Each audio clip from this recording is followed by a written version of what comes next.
All right. Good morning, everyone, and welcome to our Left Plan 2 board meeting for our December 18th, 2024. I'd like to call the meeting to order and start off with a moment of silence to remember our brothers and sisters, police and fire, as well as those in military.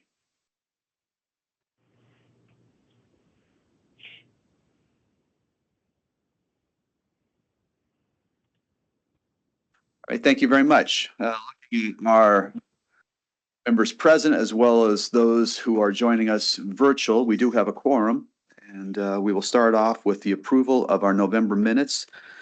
Entertain a motion to adopt as presented. So moved. Second. Motion's been made, seconded to adopt the minutes as presented. Any discussion? Comments? Seeing or hearing none. All those in favor say aye. Aye. Aye. Opposed? Minutes are adopted. Thank you very much. Item number 2 is the authorized leave of absence service credit comprehensive report. Jacob's going to do that, and by way of a little bit of a background. Yeah, this is, in one way or another, it's an issue that the board has been talking about for a couple of years now. As Jacob discussed earlier, this interim, the issue is kind of morphed. Deals with a very small group of people who are on an authorized leave of absence at the end of their career and are unable to return to work. And with that, I will turn it over to you, Jacob.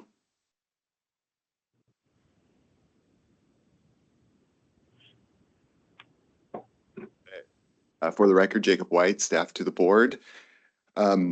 Yeah, so this issue we did work on last year. I gave a couple reports as we kind of started off with the what was brought to the board by a member initially, and then working with DRS to pinpoint what the underlying issue was and what possible solutions there could be for it.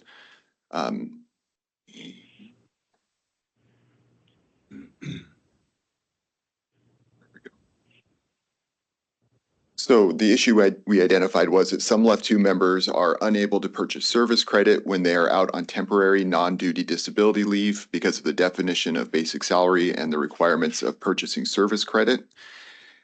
And so I've been trying to decide whether I would try to walk through a long example of kind of where this came from and where the issue happened. So I'm gonna try to do that, and I hope it is at least kind of clear. So where it originated from was having a member who's out on non-duty disability leave. They eventually, at the end of that leave, decide they're going to retire. That they're not able to return to work, and they're going to go ahead and they're eligible to retire. They're going to retire. We had a member who, when that occurred, did not get the service credit for the time they were out on non-duty disability leave, and they had annual leave, sick leave, taken whatever kind of paid leave during that time. And there was confusion about why that didn't count, why they didn't get service credit for that, why it didn't count as basic salary.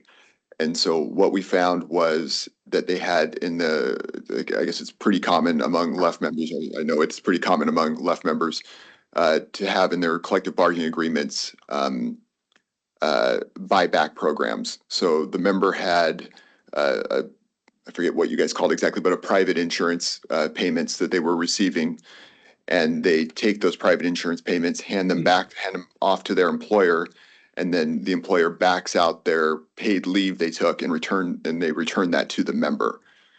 And so the paid leave would have counted for service credit and basic salary, but it was removed from the system when they bought it back.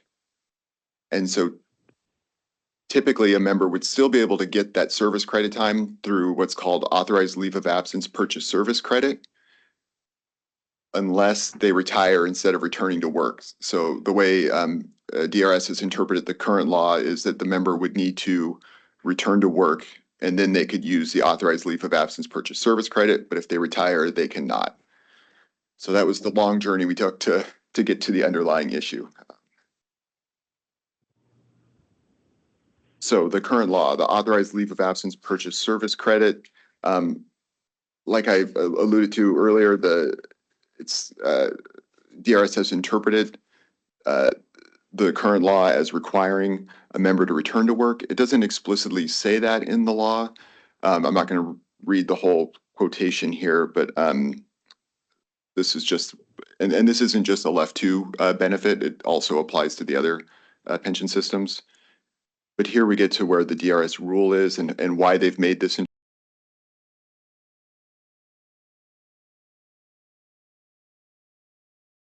Since you have to return to work, but when the law gets down to how DRS determines the bill to the member, how much they need to charge the member to get that benefit, that it takes their salary from the time they left to their salary when they resume employment. And so since someone retires, they never resume employment. That's where DRS interpreted this as requiring the member to return to work.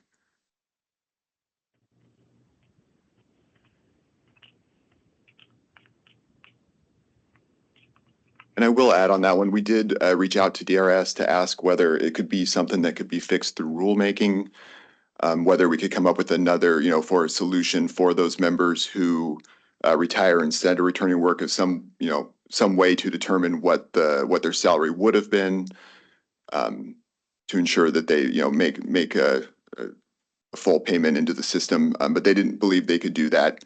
They said they would support a change in the law, but that they didn't feel they had the authority to do that under existing law.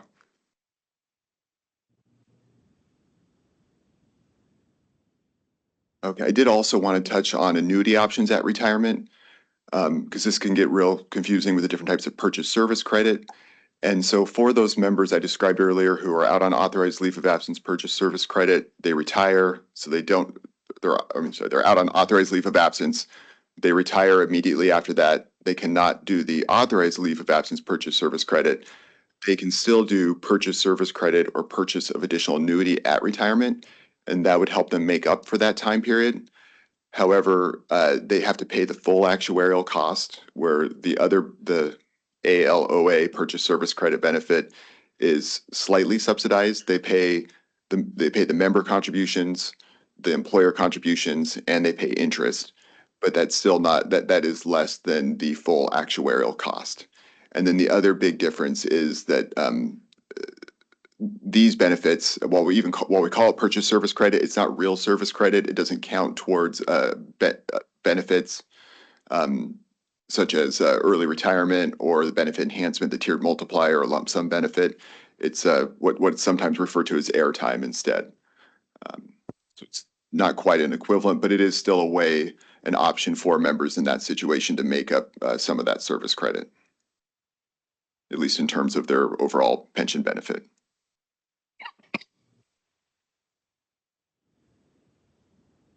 So the policy option from the board today, really just one option, to clarify the existing law to allow for members who retire instead of returning to work to be eligible for ALOA purchase service credit.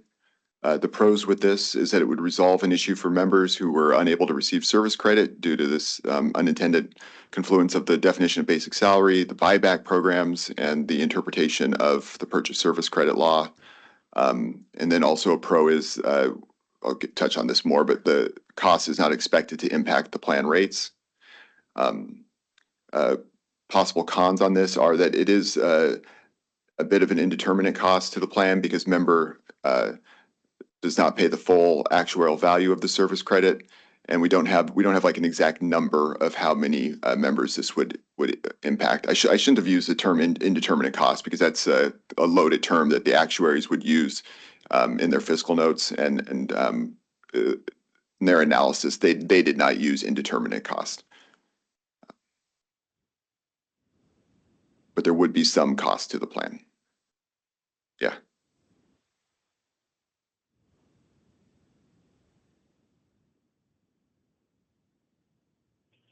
So Jacob, when we're talking about indeterminate cost, and that's whatever word you want to use, the amount of the money that we're talking about, it's got to be de minimis compared to the overall.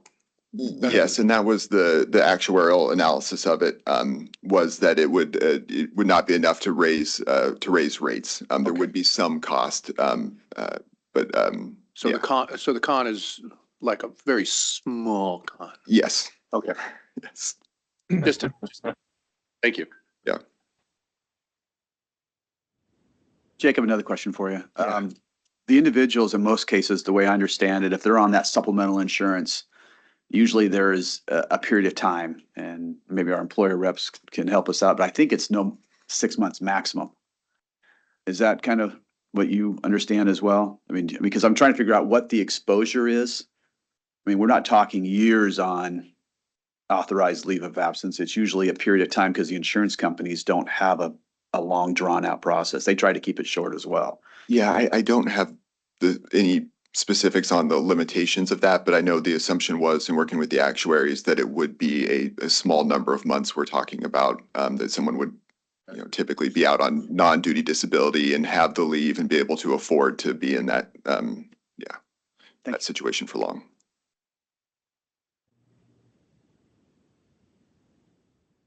Okay, so I did just want to touch on this. So in the bill draft, so I did a bill draft for that option. I shared that with the actuaries and with Department of Retirement Systems, which is our normal process to get feedback and get their analysis. So on that, like I pointed out earlier, for DRS had interpreted that way because interpreted it for the member to have to return to work because of how the cost part was done. So here's just the language in the bill draft, which is included in your documents of how DRS would go about billing the member, that they would need to work with the employer to identify what the person's salary would continue to work. Already touched on the actuarial analysis that they did a pricing, included that in your materials. And then with Department of Retirement Systems, I shared that bill draft with them, worked together on that paragraph that I showed you a couple slides back on how they would determine the cost. And no other administrative concerns were identified. And they did tell us that they would support additional clarification and language of the bill draft. So the action in front of the board today is option 1 would be to endorse bill to allow members who retire instead of returning to work to be eligible for ALOA purchase service credit. And then option 2 would be no action at this time. If there's any questions, I'd be happy to answer them. Are there questions for Jacob? Comments? Discussion on board action? Direction? So, Mr. Chair, this is Mark Johnston. Mark, go ahead, bud. So I would move to endorse option number 1. It seems to me that if the actuaries are good with this, it's not going to impact rates. And if DRS has no objection to it, we would be disadvantaging members by not supporting this and trying to get it supported through the legislature. Thank you, Mark. Is there a second? Second. Second. Motion's been made and second and thirded, yes. Discussion on the motion. Seeing or hearing nobody raising their hands. All in favor of board action number 1 to endorse the bill and move it forward, say aye. Aye. Aye. Those opposed? Those opposed? All right, adopted. Thank you very much, Jacob. Thank you. Item number 3 on our agenda is the standby pay. It's a comprehensive report. And again, Jacob, you're there. Steve, you got anything before he moves on? This one was added to your, you added this to your interim work plan earlier this year. You've had a couple of presentations on it, having to do with some of the challenges about gathering data for the pricing, which Jacob will talk a little bit about, and also where standby pay is already considered salary in other plans. With that, Jacob, I'll turn it over to you. Yeah. Okay, once again, for the record, Jacob White, staff to the board. This issue is much easier to explain. Hope I'm not setting myself up for failure there. Yeah. So standby pay is not considered basic salary for LEOFF 2 members, while it is for PERS and PSERS members. I did have some legislative history for you there, but mostly just wanted to point out that it was added to PERS in 1994. And then the board has previously studied this in 2016 and 2018, but both those years it was just an initial presentation. So there was never any work done to identify the cost.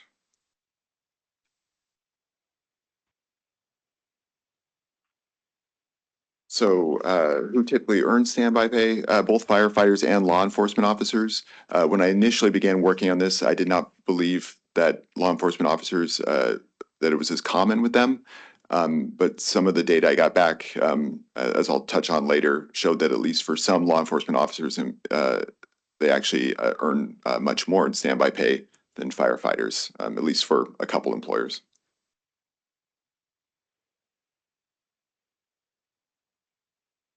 So just the importance of basic salary. So basic salary, when something is considered basic salary, then it goes to reportable compensation, which then impacts a member's final average salary. Generally, basic salary is defined as salaries and wages payable for services rendered. And then within the laws for the different pension plans, there are other payments that are identified that don't fit under that general definition. And that's where basic salary is included for the other plans, but not for LEOFF 2.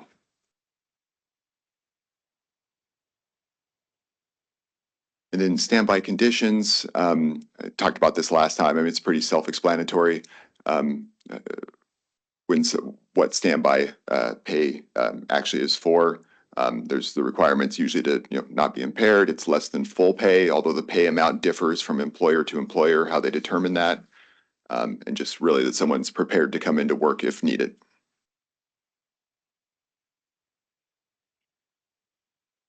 So typically the standby pay, it's not standardized. It's different from employer to employer. Had a few examples that had previously, so when I mentioned that the board had studied this prior to this year, this was information gathered at that time. I think it was Paul Neal had reached out to different employers and gathered some examples from their CBAs of the different types of standby pay.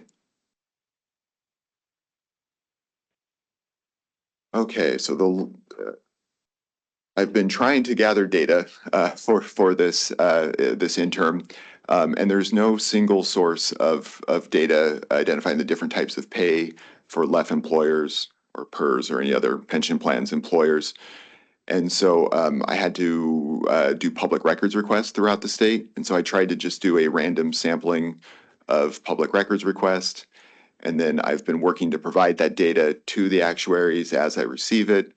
And a lot of that data that's come in is not usable. And so it's been kind of back and forth with employers to try to get usable data and to try having it standardized. So requested it for fiscal year 2023. And as of the time that I was able to provide that to the actuaries for them to have time to provide a pricing for this meeting, this was all of the usable data I'd been able to get.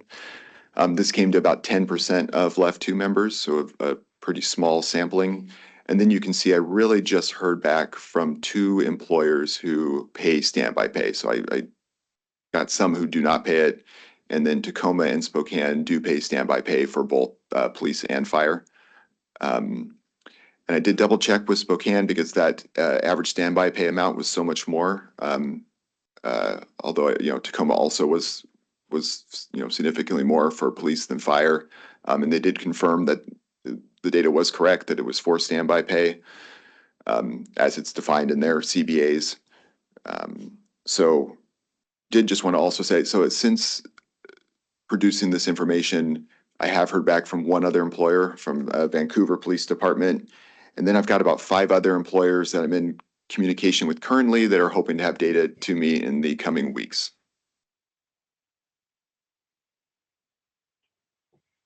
So based off that limited data, the actuaries, instead of providing kind of a normal pricing that they would do where they identify the expected cost, instead they gave us a high and low estimate. And so the high estimate was 4 basis points. The low estimate was 0 basis points, so no impact on the rate. I guess here's where I could touch on if the board did move forward with this issue, the way the actuaries would handle this would be I would continue to provide them the data I receive, And during session, they would provide an updated fiscal note that would hopefully be, ideally, they'd be able to identify a more accurate cost instead of giving a high-low estimate. But it would still be a work in progress in trying to get them as much data as possible before they do an actuarial fiscal note for the legislature.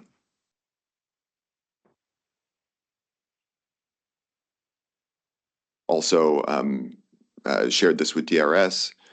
They had no administrative concerns. So I did a bill draft also, and the bill draft's in your materials. And the bill draft, I just took the exact standby language from PERS and PSERS and put that into LEOFF. So the policy options in front of the board today, option 1 would be to add standby pay to the definition of basic salary.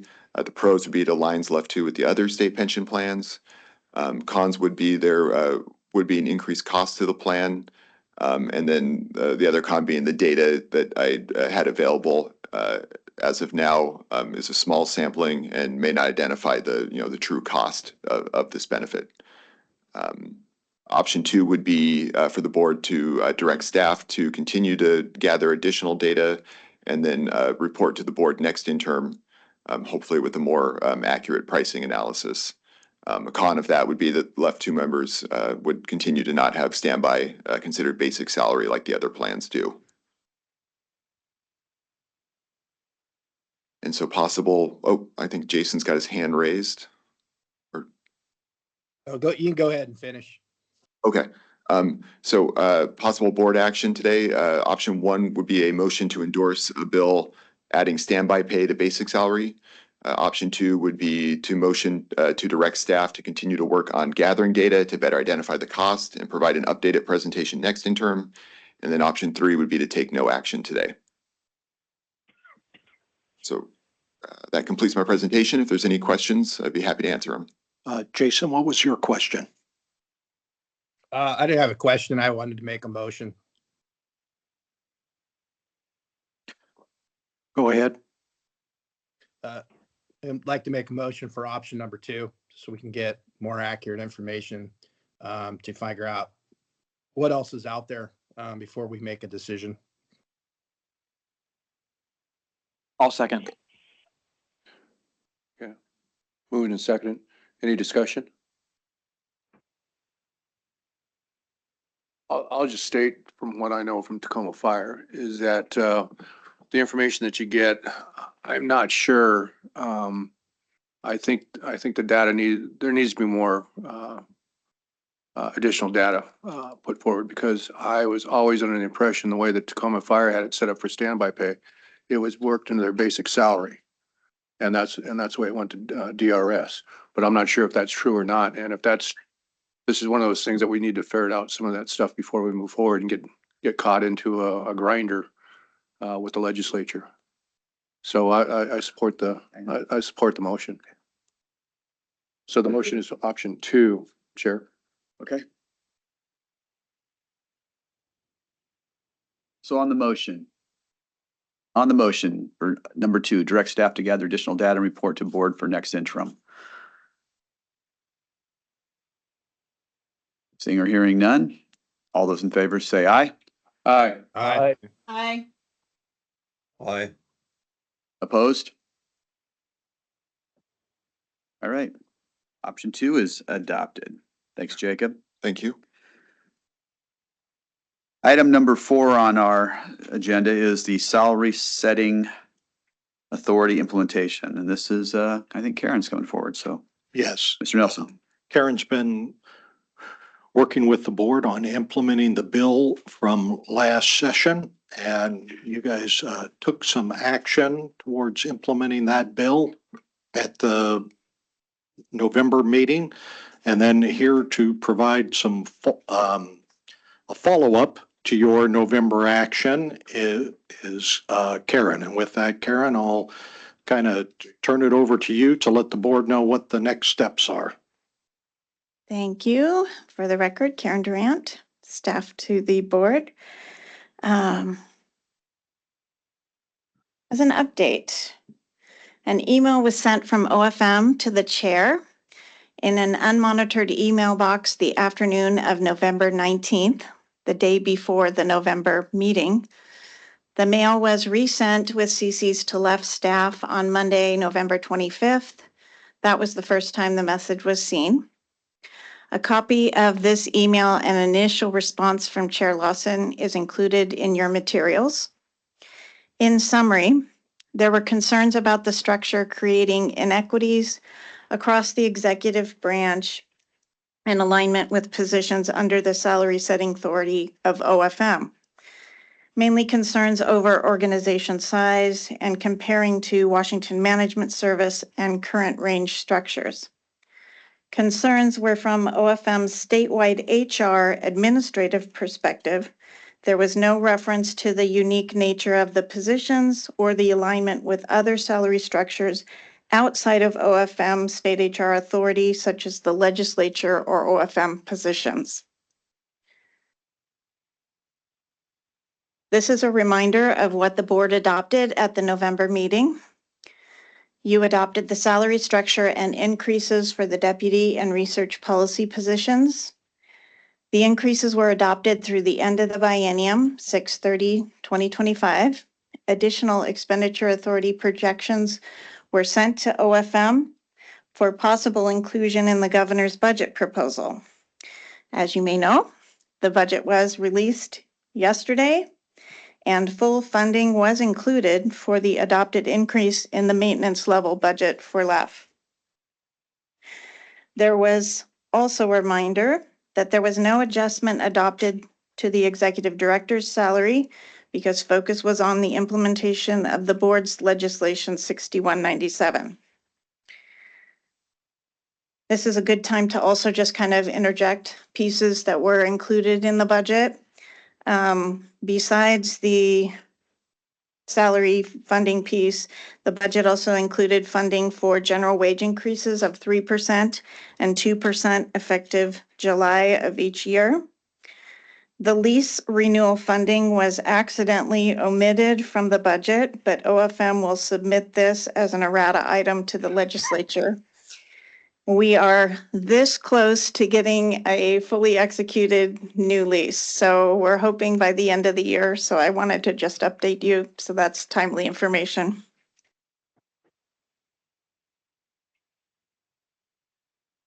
In accordance with the salary setting processes the board adopted last month, these are the upcoming next steps. Performance evaluations will be completed for 2024 by the end of 2025. Items that will be on the board's work plan for next year. The June meeting, the board will review the existing market data conducted in 2024. Reminder, the next market study will be conducted in April, May of 2026. OFM consultation could take place during this time or sooner since there are no changes to the market data. The board has already received the feedback from OFM pertaining to the structure. In July, the board will adopt any salary changes. Important to note that a supplemental budget request for the executive director's salary must be completed in 2025 in order to have funding for recruitment beyond the current salary level. If there are specific goals that you would like captured in the expectations for 2025, please share those as soon as possible. We're in the planning phases for that. You can reach out to me with any ideas. I'm happy to answer any questions you may have. Karen, I have just one on the executive director. When we start that conversation, what is the time frame that would have to be submitted for? I know you said 25 for 26, but what's that time frame? So what we would do is we're actually a little behind the time to be doing this well. But at the July meeting, you would do the decision. We wanted to align the timing with the budget process since we were a little awkward this time. So July would be the adoption of changes. August, we'd write decision packages. September, we submit to OFM, and they would go through the budget process December notification and then the legislature. Would we start our conversation in May or June then? Yes. So June, we review the market data. If you guys wanted to act sooner, we could, but the funding mechanism for that is still based on The old data. the budget funding cycle. Okay. And I suppose just like these increases, if we anticipated having surplus, there could be actions sooner. Readjustment of some resources from other objects of expenditure to account for a salary difference there. Any other questions? Questions? Seeing any? Okay, Thank you for that. you are. Karen will be going over all of this with you. This will become a regular part now of your interim work plans in the future. And we'll also get this process written up so that it's included in the training materials for all new board members as soon as they're onboarded. So that they're also familiar with what the process will be. And again, now that I'll still be doing the evaluations for the 3 employees, but you'll be setting their salaries. So to the extent, this is what Karen's talking about, if there's goals that you would like to see them accomplish in 2025, so that when you're reviewing their evaluations in January of 2026 for potential salary improvements, if there's something that you want to see from them, now's the time to let us know so that we can get that into their 2025 work plans. So as soon as you got something, or if you've got questions, Karen is your point person. All right. This one is kind of also emerging at the same time. You guys were discussing the implementation of the bill. The governor issued a freeze directive.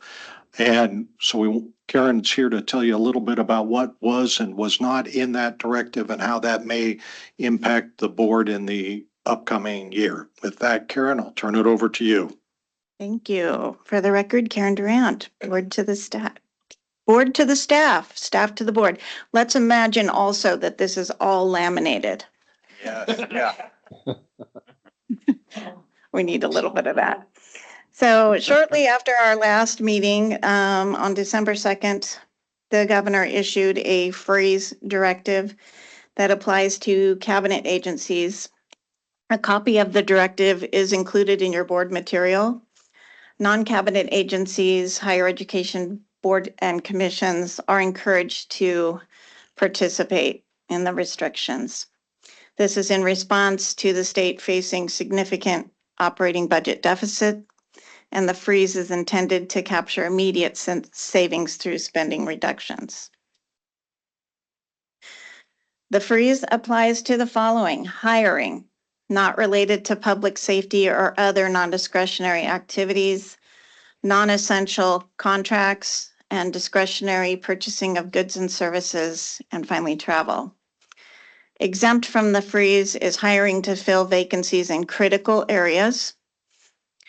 Also, services, contracts, goods and equipment purchases, and travel that are necessary to continue critical services or agency operations are exempt from the freeze. In general, the freeze provisions for contracts and purchasing of goods do not apply if it's less than $10,000 necessary to protect life or public safety and relate to federal funding sources or revenue collection.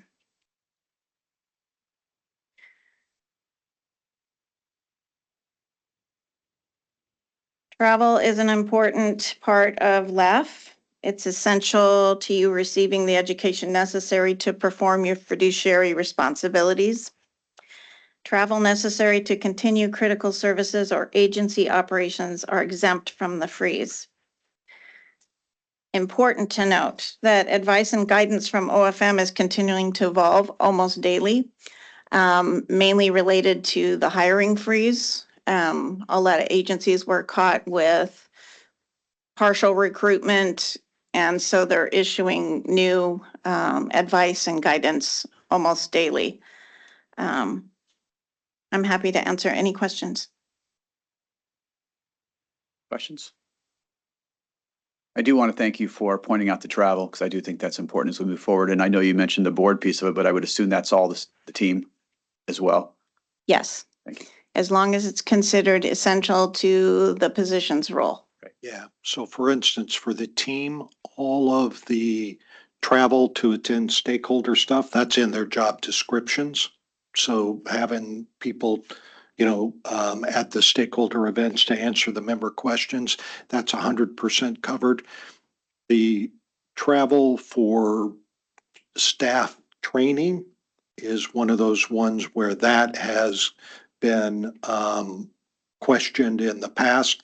Some of it depends on kind of if you're a very experienced employee already, how much additional training do you need?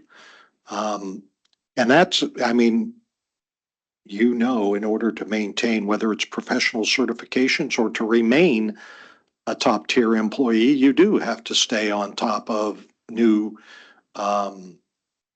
changes in the pension market, for instance. But that's one where, as Karen mentioned, that the agencies like the board are not cabinet agencies. So you're asked to participate in this. And that may be one of the things next year is in terms of travel for education for team members. That may be something I'll be talking about with the admin committee to find out where you feel the line is appropriate there.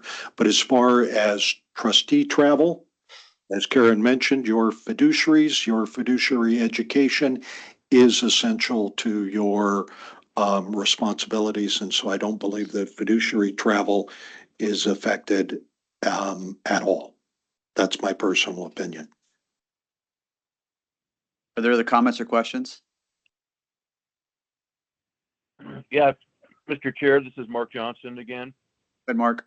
So what I'm picking up is that none of these freezes apply to us, and if it would be discretionary for the trustees to make any decisions on those issues. Is that correct? I think, go ahead. I think that's fair to say, yes. Okay. No. Thank you. I think we're going to have to do our due diligence to make sure that we fall within the rules as they've been laid out. It will require conversations to take place probably outside of our group to make sure we're following it. But I want to make sure that when we're talking about our team, I think they are essential to our success. And I think we want to make sure that they have the resources to continue to provide quality product. And as a board, I'd like to see us, if we have questions, we have talked about goals, objectives for our team members as far as what we want them to accomplish. And it may not be provided in a job description, but there is an expectation from this board that they continue good work. And if we need to provide documentation and requests to justify them doing or attending a conference, I think we would probably need to do so. I stand behind our team 100%. I also just want to I mention, agree with you, Mr. Chair. That's an eminently reasonable position. We have to be able to justify what we're doing, how we're doing it, why we're doing it. And I think that's reasonable. And the other comment I would make is that this is another one of those issues that we're not funded by the general revenue from the state. It's sort of our money, but we have to be responsible, and we would be responsible by making sure that OFM, for example, or the governor's office, or anybody else who's looking at us knows that what we're doing and why we're doing it, and that it's a reasonable expense. just one more comment. For those of us that this ties into kind of the travel as well as the salaries, for those of us who were at the NC PERS or the IFEBP conference, a theme throughout a lot of those presentations was that the board needed to have salary setting authority over staff and the ability to set those salaries and adjust because of the specific nature. And so that kind of segues to both of these topics about the essential training, travel, as well as you guys setting salaries for execution of fiduciary responsibilities. Any other comments or questions for Karen? Not seeing any. Thank you, Karen. All right. Number 6 on our agenda is the public comment procedure, and Tor's going to go over that. And for whatever crazy reason, Tor, they had down 3 minutes or less. So I don't know what you plan to do, but I'm just going to hold you to it then, I guess, right? I'm just teasing you. Just to start the. So, yes, as you'll recall, there was a presentation, your annual trustee training that was provided earlier by the AG's office, included an overview of the Open Public Meetings Act. And Tor wanted to talk with you about how the board's current procedures, processes related to public comment apply with that act. So with that, Tor, I'll turn it over to you. Thank you. So this is really a little bit of a deeper dive, as staff sometimes characterizes it.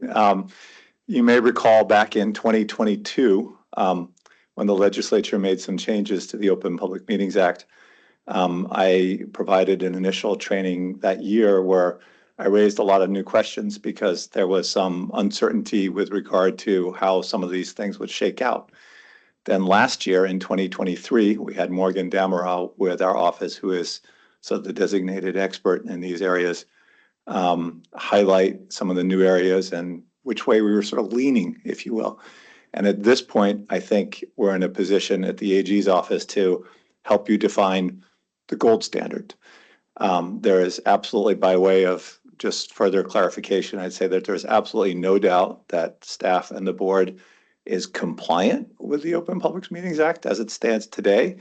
And the fact that public comment is sometimes, or the invitation for public comment is sometimes later on the agenda, as it is in today's agenda as item number 10, is not necessarily problematic. And I'll just say that because the new requirement, which you'll find on the next, in the statute, is that did come in 2022, was that the governing body of a public agency shall provide an opportunity at or before every regular meeting at which final action is taken for public comment.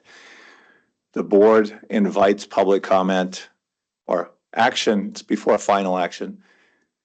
In essence, these items that you had on the agenda today, the authorized leave of absence, the standby pay, are presented over the course of multiple meetings, right?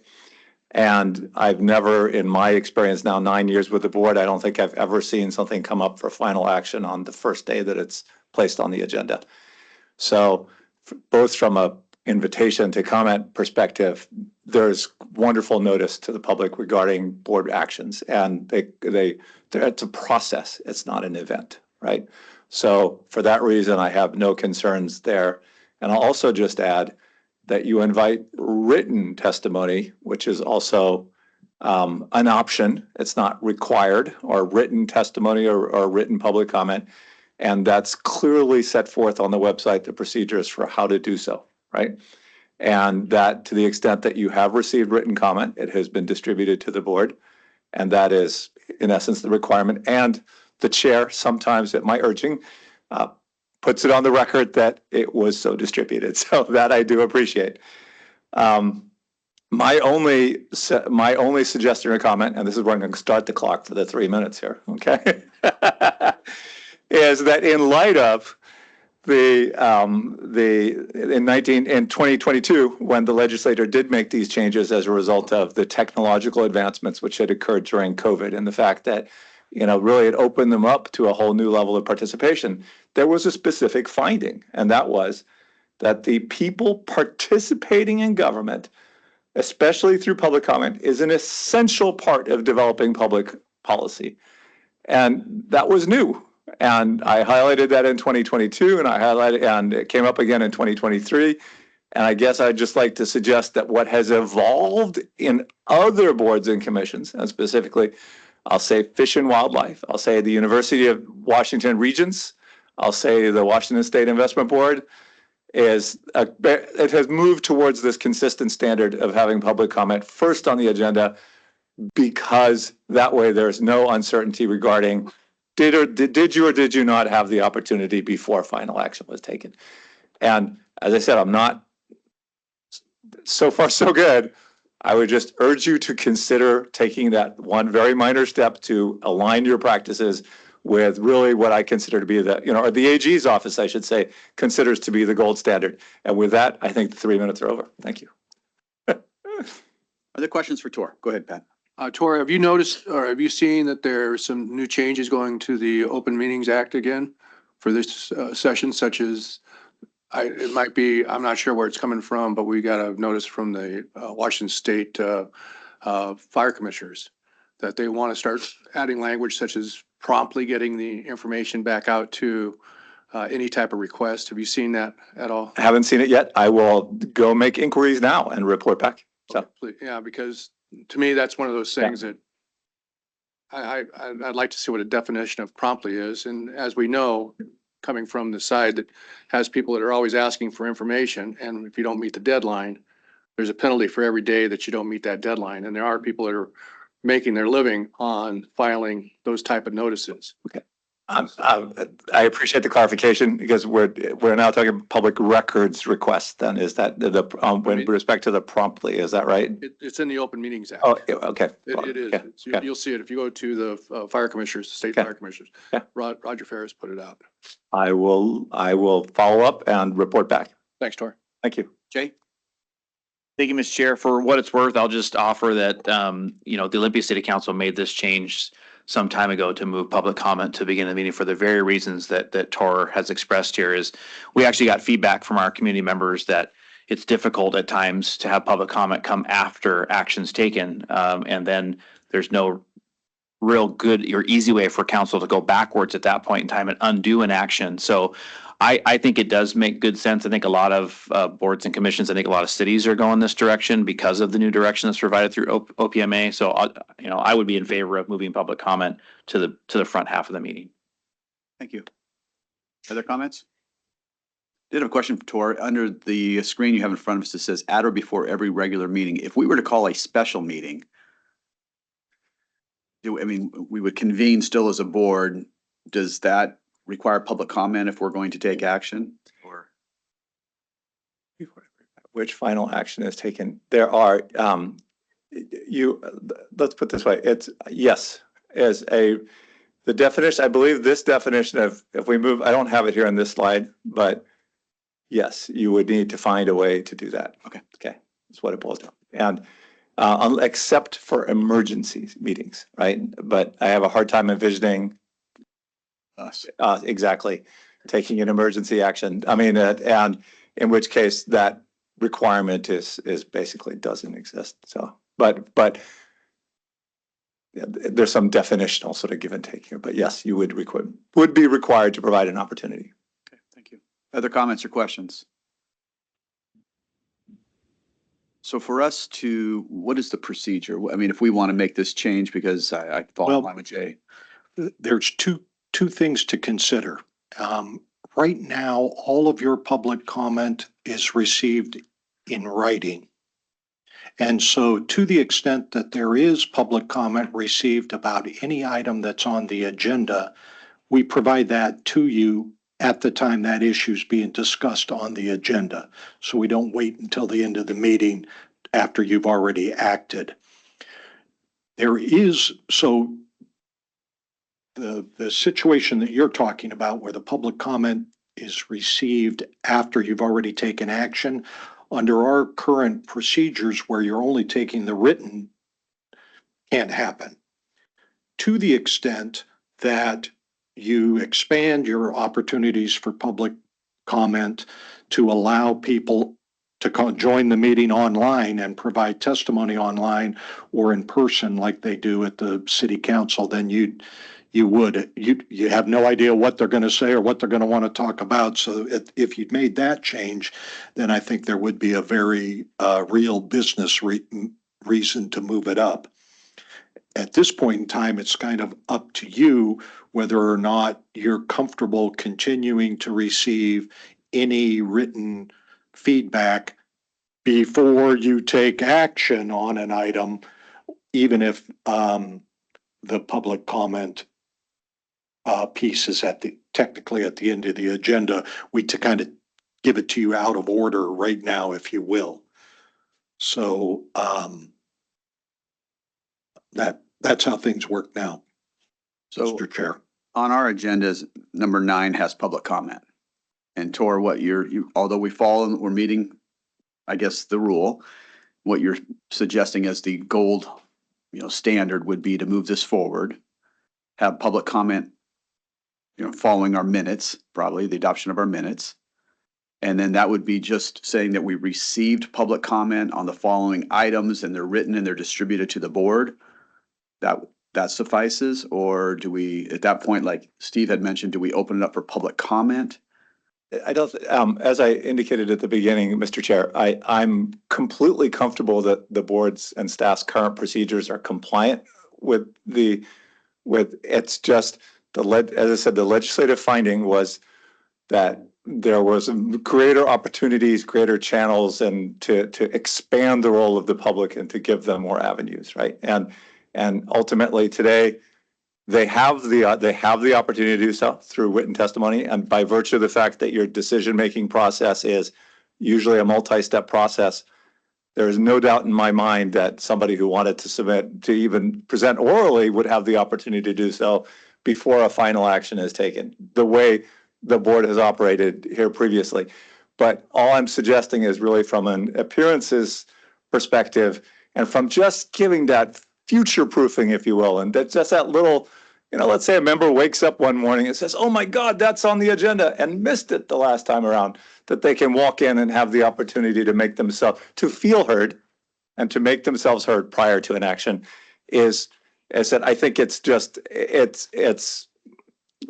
one more incremental step that you could take.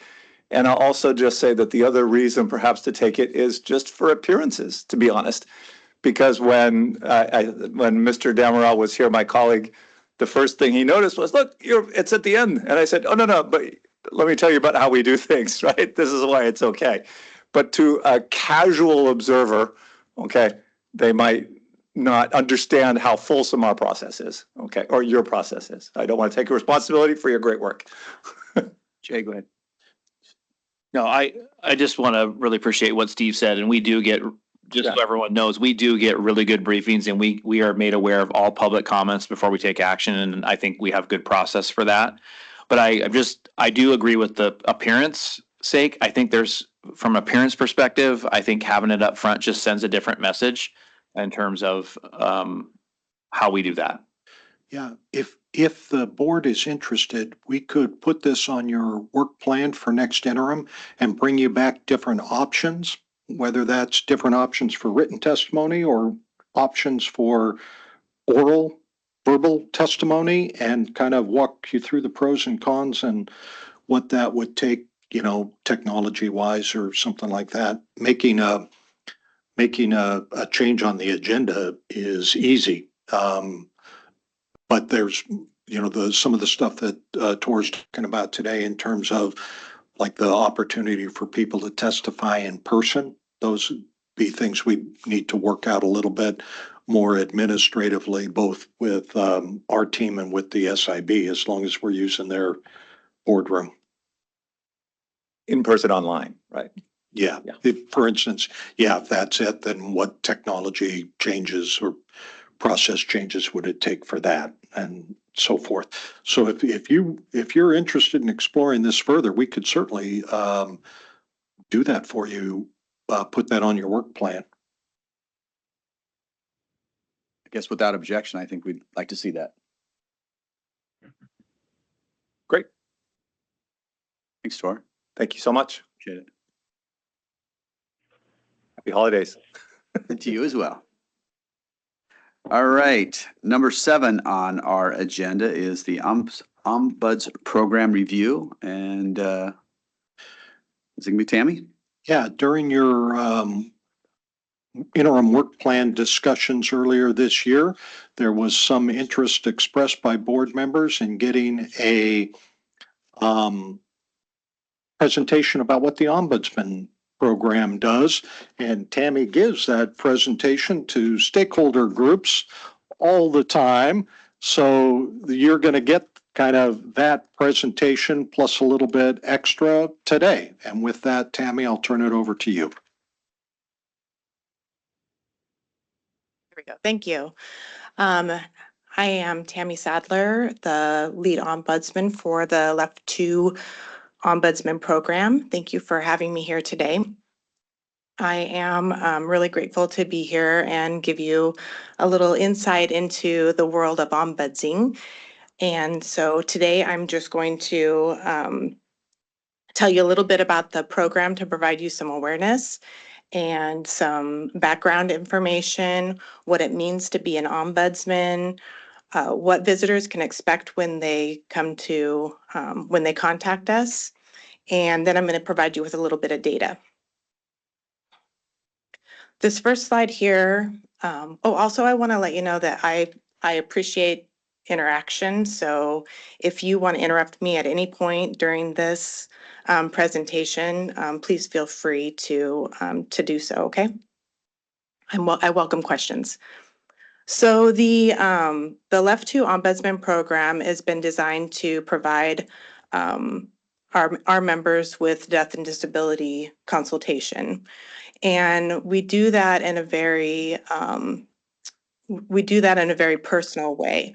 We learn about our members, who they are, what their situation is, and we provide very specific options and information tailored to their customized and tailored to their needs. And then we will work with outside agencies on their behalf, if that's appropriate, to their circumstances, to help them through any conflict or misunderstandings that there might be. So that kind of wraps up the first 2 bullets there that are the most visible part of the work that we do. In addition to that, we maintain a network of federal, state, and local benefits, or benefits and resources, so that we are kept aware of what's out there. We identify roadblocks and systemic issues as they arise, so that we know what's going on with our members, and we can make recommendations for changes to policies, procedures, and practices for not only for all agencies and all parties involved. And then, of course, we conduct educational presentations to our employers and stakeholder groups, so that they are aware of what we do, and they can refer members to us. And that's what Steve was talking about, the more informal discussion that I have with our stakeholders and our employers regarding the work that we do. So for a little bit of background information, the ombudsman position was established in 2013 through a budget bill. I was hired as the first ombudsman in June of 2014, and I practiced as a sole ombudsman for 7 years. During that time, I worked to establish process procedures. I learned what an ombudsman was, and started serving members in whatever capacity I could, based on my current learning at the time. As the program grew, we decided that there was a need arose for a part-time ombudsman. So in July of 2021, you might remember that Sarah White came on board with the program and worked for us part-time. And when she left, that position was converted to a full-time position and Jessica Burkhart was hired into that role. The program is continuing to grow and mature, and the needs of a growing and maturing program require us to take what we've developed informally and create a more formalized structure, system, and practices. And so for that, we first started when Jessica came on board. We first started with a official training program for the program. As you can imagine, the information that we need to keep in our brains is very vast and complex. There's a very long learning cycle for doing this kind of work, and so we developed a three-phase training program with a basic, intermediate, and advanced levels. Let me scroll here a little bit.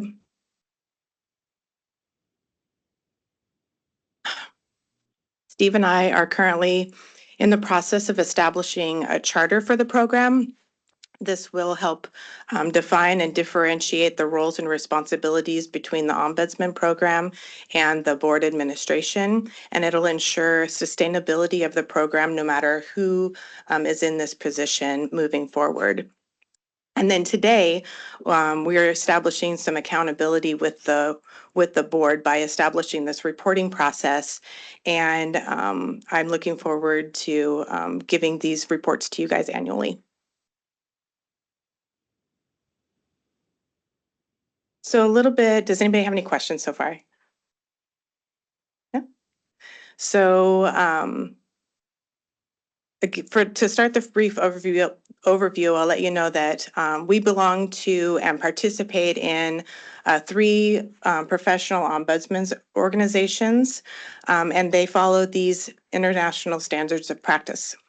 They're confidentiality, neutrality, independence, and informality. Confidentiality is really, really important. It's my number one priority, the privacy of our members. And we maintain a really strict practice of in the way that we communicate with our members, in the way that we maintain our notes, and we record data to protect their privacy. For neutrality, I want it to be really clear with everybody involved that the ombuds is a neutral third party in conflicts, and that we advocate for fair practices and not for individual outcomes. For independence, it's important. We were just talking about the appearance of the board with the public comments, and it's the same thing with the independence of the Ombudsman's office in maintaining its independence in appearance, its purpose, its practice, and its decision-making to avoid outside influences and maintain our neutrality. Informally, we are an off-the-record resource. We do not adjudicate any issues or involve ourselves in any formal processes. We provide information, options, and we address conflicts informally with all parties. So for what our visitors can expect, I gave you some kind of plain bullet points here, but I wanted to kind of run you through what somebody might expect if they came to us from the beginning of their injury to a potential retirement because of the injury. And so if you don't mind indulging me for just a few minutes.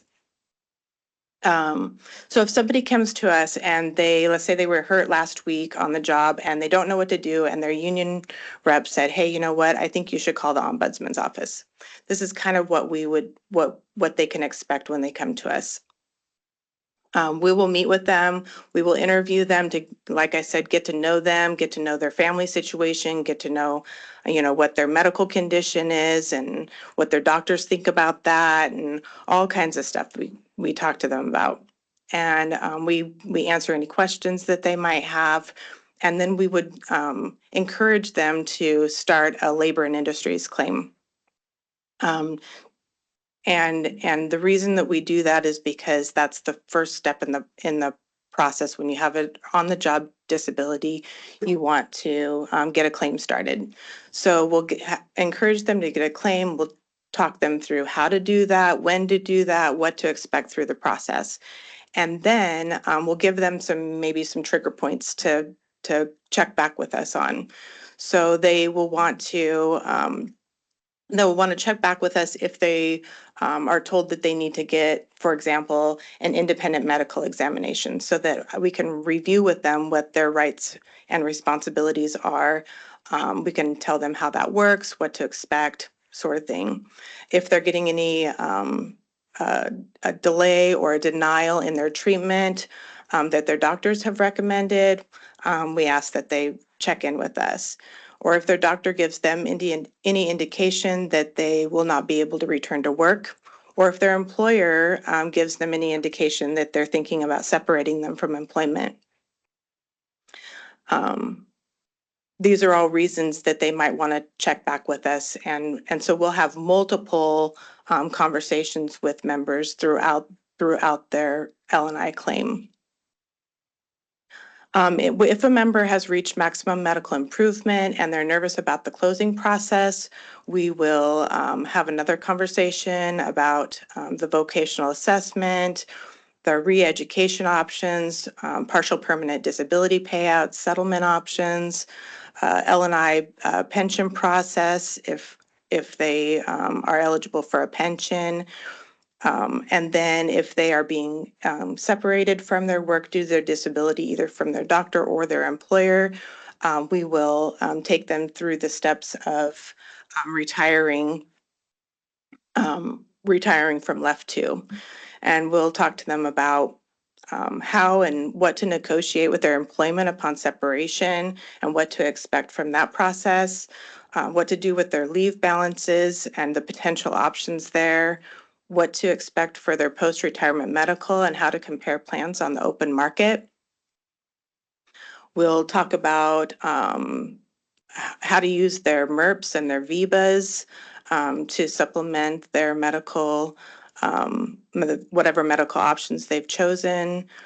We'll talk about the long-term disability process, the timing of that, and how it impacts their other benefits, along with Social Security process timing and offsets. If at any time they are denied benefits or they have any questions, they're also free to contact us anytime during the process. Should a member be terminally ill, we will also work with them to do some survivor planning. Oftentimes we'll get members saying, I know I don't have much time left, and so I want to make sure my family's taken care of. And so we'll walk them through survivor planning. And then, of course, if there's been a line of duty death, we will work with either the employer, the union rep, family liaison, the survivors themselves, whoever it is that contacts us to help walk them through whatever local, state, and federal benefits they may be eligible for as well. That was a lot. Do you guys have any questions about any of that? No? All right. You guys are easy crowd. So we're going to give you a little bit of data here. I separated into two different categories for the data. One is basically caseload data, and then the other is more who we serve sort of data.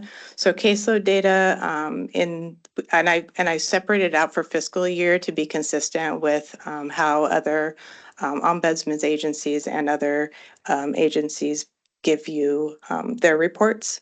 So for the fiscal year running July 23 to June of this year, we worked on 138 new cases, and we worked those cases 264 times. So that's what I'm talking about in the multiple touches that we might have with the same case, and that's what that worked number is. Probably, you guys can read the slide, but probably the most significant things to point out here are the 69 duty disability process cases and 26 L&I process cases that we help people through, along with 43 of those being presumptive from the presumptive laws.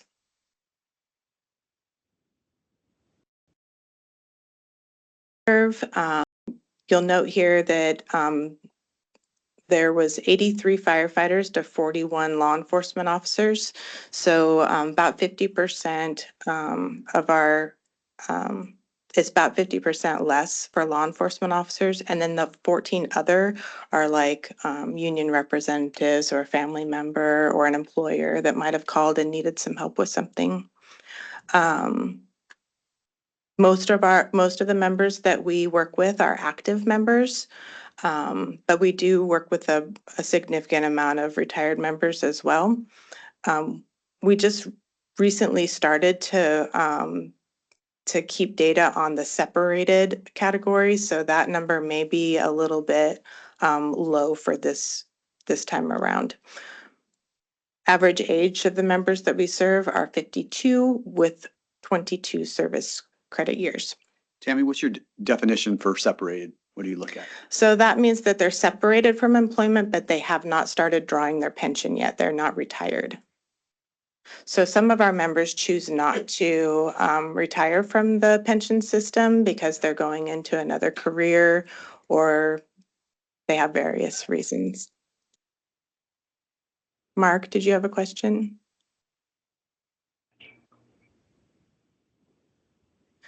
No. All No. right. Then I just wanted to give you a little bit of information about what we've been up to. So you can see here on this slide, Jessica and I have had a significant amount of professional development, staying on top of the ombud's world is really important. And of course, Jessica is fairly new in her position. So there's a lot of training that we sent her to get her up to speed. And then for outreach events, we attended 5 outreach events this year, and I think we have 6 on the schedule for next year, which is very exciting to me. I love going out to these events and talking to our members and sharing what we do. We get a lot of referrals from them. Keeping people apprised on what we do is really important to the program. Then, of course, we provided support for 2 informational videos. Every year we send out tuition waiver letters to those people who are eligible for tuition waivers, just to keep them aware of this in case they have any students that are getting ready to go to college. And then we updated our promotional materials. In closing, I would just like to share with you that over the past 12 years, this has been a really well-received program. I get kind of embarrassed sometimes with all the thank yous that I get because I feel like I'm just doing my job, but I absolutely love it. This program, working with death and disability benefits, is really complex for not just our members to navigate, but for me to help walk people through. And I feel like we've really been serving our members really well, and this program has been growing and maturing, and I look forward to continuing to set up the ongoing success of the program. Do you have any questions? I just want to thank you and Jessica. Before we actually put this, and I think we all recognize we had a void, a clear void with our local leadership, our group organizations trying to figure out how to answer questions. And what you have provided, the 2 of you now, have provided continuity, which is extremely important. When they try to get an answer, they're not going from one place to another. Also, having this group in place takes away from people like Pat and myself who would make up answers, right, Pat? Just kidding, just Oh, kidding. you threw Yeah, yourself in there just to I- make it sound good. I I know know. what you're doing. But I think that to me, it's critical. And I've received nothing but positives related to the work that you're doing. It is good stuff, difficult situations at times, very emotional, and you have been really just rock stars for what you do. So thank you. Yeah, thank you. Other comments, questions? Just one other thing, Tammy, and I think you know, is that one of the things of doing this, you learn that sometimes the full story is not told to you in the beginning, and you have to ferret out what is true and what's not. And I think that has gone a long ways in helping people, the members, know exactly how to navigate through the waters of the retirement and also disabilities, more disabilities than anything else, because some guys think, well, we just heard a case, or the leave of absence thing where everybody thought, well, I'll just get my money back and I'll have service credit, and all of a sudden you don't have it. So, and that's the same thing with this. So Jessica, Tammy, both you people are doing a great job. I can't thank you enough for what you do for the members. Got Jay. And for us. Sorry. I got Jay, then AJ. Yeah, I'm just going to join the appreciation train that's here and just Sorry. really great work and just how you've embraced it and getting out to the events and just all the outreach to make yourself available. There's a lot of ways you can do ombudsman work, and being proactive about it is the best way. And I see you guys doing that. So I just want to express my appreciation. AJ? Yeah, I just kind of echo everyone else's statements. I send people to you all the time, and they have nothing but great things to say. Also, it's nice to know that, if something were to happen to me, that there's somebody there to take care of everything for my wife and kids. So I appreciate you guys. I got your back. Thank you. Representative. Thank you, Tammy and Jessica. Kind of curious, like the more serious or complex cases, like how many touches are you having with, specific individuals over how long of a period of time? Just, do you have any, not specific, but what's kind of an example of a more complex case? So the longest time I've worked with a member that I can recall off the top of my head is 8 years. It's not uncommon for me to work with members for anywhere between 1 and 3 years with those more complex cases. And depending on that particular person's the their medical condition and whether they have a self-insured or a state-insured employer, and whether there's a lot of factors that are involved, but I could have anywhere between 10 and 20 touches with somebody, and that's just with them alone. That's not with any work that I might do, trying to find out answers for them. Other comments or questions? I'm sorry, Daryl. Yeah. One second. Daryl, go ahead. Speaking from experience, I went through this process, was retired out and terminated as a result of a duty-related injury. And the process can be, I think, a little overwhelming when you suddenly everything that you've done comes to an end and you don't know where to go. This service that we provide is phenomenal, and I get a lot of phone calls from officers that know I went through it. They look for direction. I answer the questions that I can answer from the police perspective. All of the meat and potatoes I send over, and I've sent quite a few to the team here, and I just want to echo what everybody has said. But even from my personal standpoint, thank you very much for what you do. Mark, I think maybe you, I'm not sure. Yes, I would like to say a few things. Go So ahead. I think that it's an invaluable service that we provide that didn't exist before the creation of the Left Plan 2 Retirement Board. Police officers and firefighters have a number of very specialized risks and injuries that they receive as a function of their job. The fact that that Tammy and Jessica are independent experts who serve the best interest of our members and their families has an invaluable impact on those folks who suffer an injury. And my personal experience, I was a union officer in local 452 for half my career, so 25 years, not 25 years, but 16 years. And my personal experience as a union officer is that sometimes when it comes to on-the-job injuries, self-insured employers, they don't do the right thing by the employees and their families. And it's complicated and it's complex. And to have this expert, independent service that we provide to them, it's, like I said, it's an invaluable service that makes their lives better and the lives of their families. And I've had people who called me up and asked me questions, and I don't really know the answer to that. And so we struggled as best we could before the creation of this position. And now I have supreme confidence that we are doing so much better through Tammy's and Jessica's efforts. And it's a tremendous value. And it's one of the best things that happened out of the creation of this board. And it impacts people's lives in a tremendous way. And and I'm thankful for the presentation today, because it will help educate members of the public and the members of the board about how valuable this is.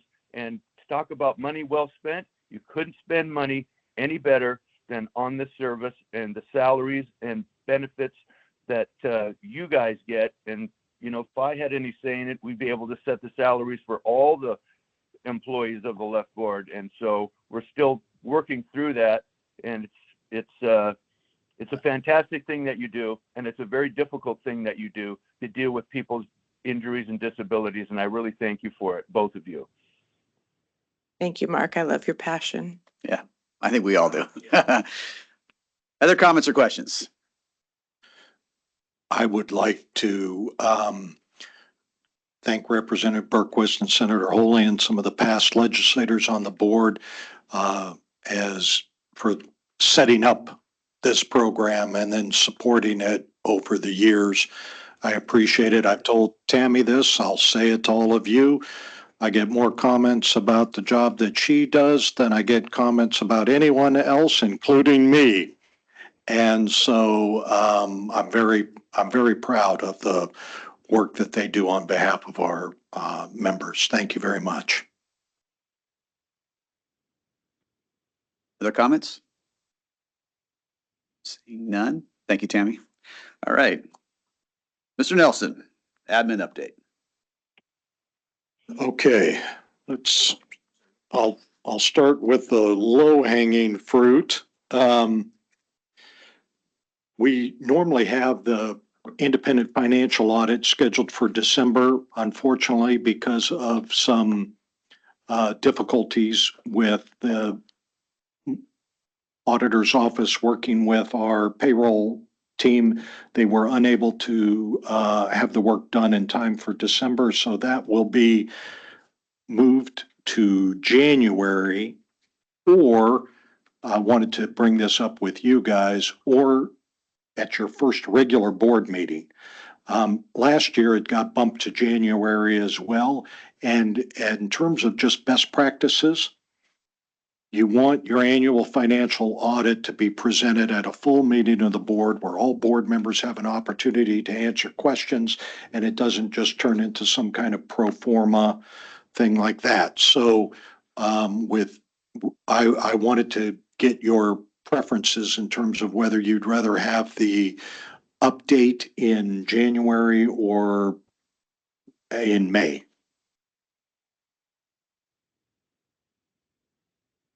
Your preference? Go ahead, Daryl. I think it's important to have it with, in a substantial meeting, an actual, regular meeting. That way, because you do get the questions, I think probably better than at like a Zoom meeting or something of that nature, just my opinion. So I would prefer to put it off until our next regular meeting. I will say that we've had discussions both with payroll and with the state auditor's office about starting earlier next year and having backup resources available at payroll so that if one person's out, somebody else can help the auditor get the answers to their questions to avoid this in the future. I've made it my position clear to them, which is, it's not acceptable to have it not be able to complete it on time. So either, but with hearing, if it's your pleasure, then we'll just plan on having it at the May meeting. Does that create any problems for you? No, no, we'll let the auditor's office know. Sounds good. The second piece, if you guys, you all have, all the trustees, all of you have your own your board email addresses. If you don't use those regularly, or if you're having any technical difficulties, accessing those, because the technology on those that's handled by SACS, it can be challenging at times, even for somebody who's using it on a regular basis. So please feel free to reach out to Tim if you have any questions or concerns about accessing your LEOFF email accounts. Then Hey, don't look at me, okay? I was trying not to look at you, Dennis.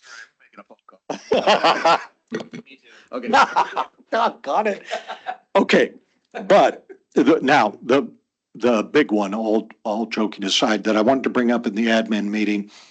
Yesterday, the governor had a press conference regarding the budget. And during the press conference, he made specific reference to a merger of LEOFF 1 and LEOFF 2, and using $1 billion from LEOFF 1 to help the general fund. And the budget was released, and there was $1 billion on the book from a transfer from LEOFF 1 to the state general fund. Two things about that that I want to bring to your attention. One, it was a total shock to the team. This was not something we'd been asked about or asked to help out about. Didn't do any review or any drafting work on this. So that yesterday was the first that we had heard about this proposal.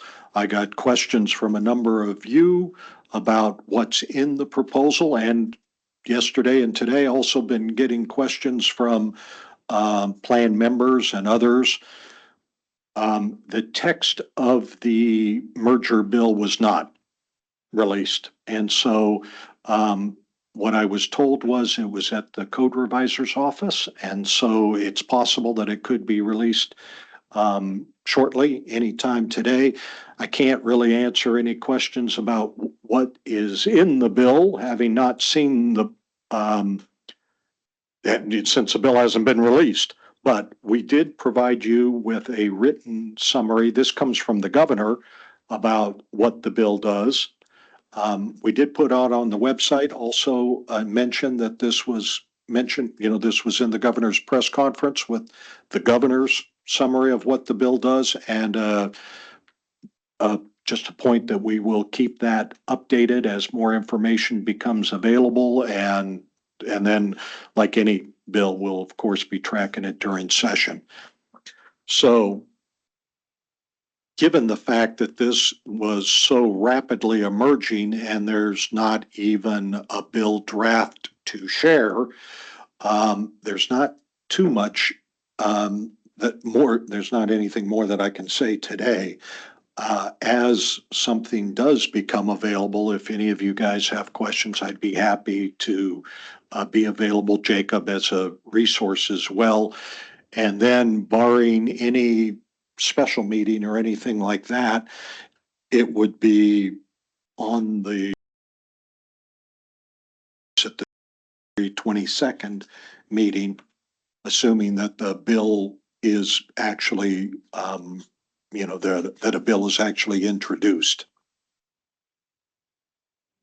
With that, I'd be happy to answer any questions. But that's what I've got for you as far as today. Questions or comments? So Steve, you might want to get a different phone number. Too late, Mark. It's the only way I'm going to avoid this now is retiring. I've given out my phone number to so many people over the years, and when something like this comes up, they all use it. We've actually, we witness protection program. We're putting Steve under that. Changed his name and everything now. So, yeah. I do appreciate Steve. We had a good conversation this morning in our admin meeting. We have no other information. And we did talk about if something develops as a group, we're not scheduled other than a briefing, January, February, March, and April. If we need to bring our group together, we will do so. And we'll make sure we follow the rules of engagement to make sure Tor stays happy with me. And we'll continue to move on. So anything else? All right.